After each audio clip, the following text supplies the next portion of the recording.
One of the things I've always loved about Audi is if you liked a specific model or form factor but wanted it faster, there was probably an option either there or on the way. And that's exactly what we have here. Say a Sportback electric model, but you needed it sportier.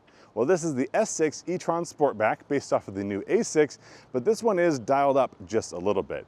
No, it's not an RS6, and if you want more performance, there already is an e-tron GT, but this one's going to be more daily driver friendly and fly in a little bit more under the radar. And in a lot of cases, I think that's what people are looking for, but it doesn't mean in any way that this is a snooze fest.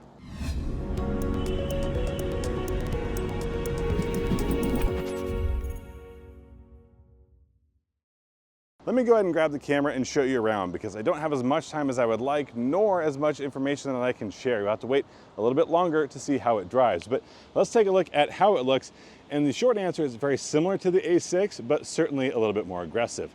Mostly here in the front end styling. You can see in where it would normally be the grille section, which doesn't seem to be trying to be a grille, and I do appreciate that. We've got sort of these geometric slash symbols. Those are not going to be found in the A6 and do add a little bit of an edge to a vehicle that in and of itself is pretty smooth. The lighting signature here doesn't change a whole lot, but it is rather animated. In this case, we just have a turn signal lit, but as you walk up to the vehicle, you can not only have it welcome you, but you can go ahead and change what it looks like when it does. There is a little bit more of a splitter down at the bottom than we get in the A6, but also a little bit more black up front. So this shiny black plastic, admittedly not my favorite, is going to be found more here. Makes a bigger presence and also adds a little bit more shape. Probably not my favorite part of this front end design, but not one I'm terribly upset about. And as you can see here, the headlight is actually divorced from that daytime running light. And our Audi logo in the center there is going to be dark, which you'll find on the rest of the vehicle as well. Now this is about 194 inches long, which puts it on the rather large side for a mid-sized sedan, but it does mean there's lots of space. While that's not a dimension you can change, one thing you can change is going to be the ride height. Right now I have this set, I believe, in dynamic mode. So you can raise and lower the suspension by about 1.6 inches overall. And that's so you can get a little bit more suspension travel for a more comfortable ride. You can go ahead and tighten things up, lower your center of gravity, or ultimately, if you're looking for the most efficient ride, that'll actually drop it lower than the dynamic version.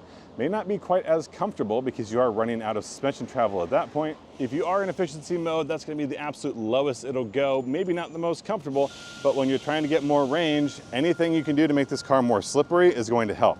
But the overall shape is pretty slippery to begin with. This Sportback design is one that I like aesthetically, but also has a lot of practicality, not just to the aerodynamics of it, which is a great touch in this instance, but also some of the storage capabilities. So let's go ahead and take a peek into that trunk area.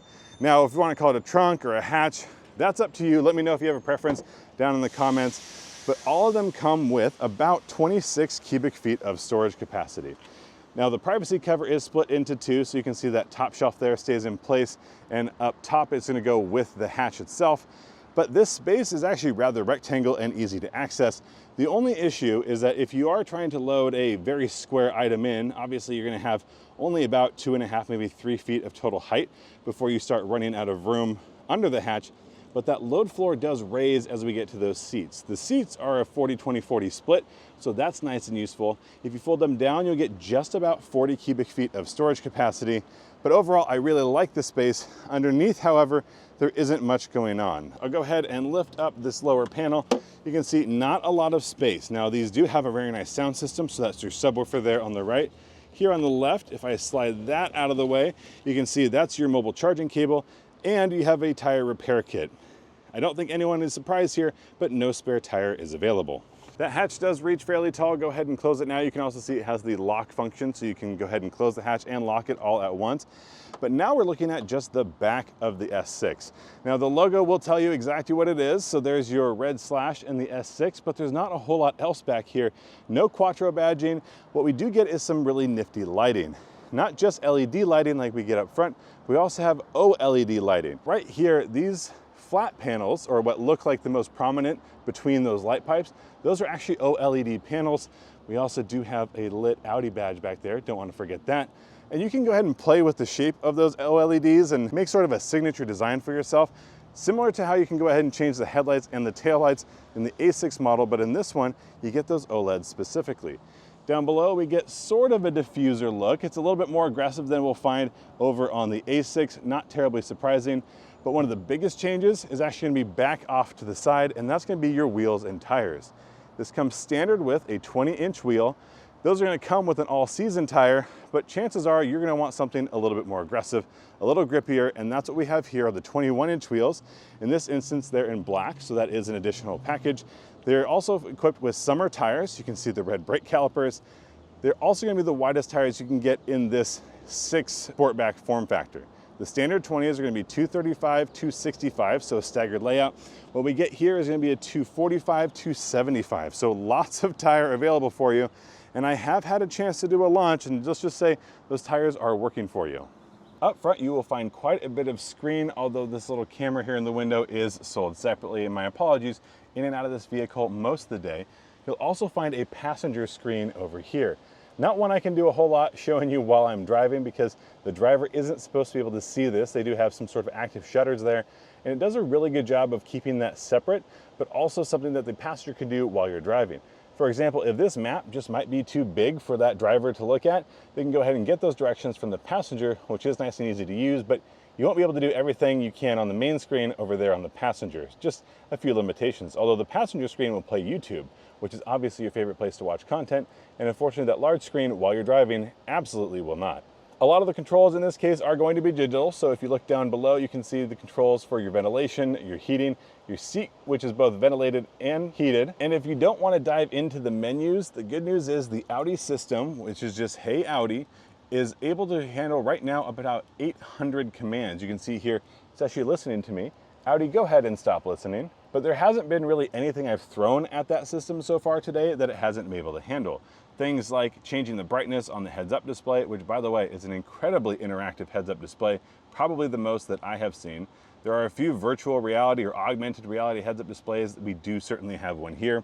If we go look at the steering wheel, this is going to be a different wheel we get in the A6. It's a fantastic thing to go ahead and wrap your hands around, but some of the button layout here is a little bit interesting. It's going to be both a touch, and I apologize that is crooked at an angle, but it's going to be both touch and pressure sensitive. So if you want to change your volume, you don't just have to click up and down there on the volume button. You can go ahead and slide your fingers up and down.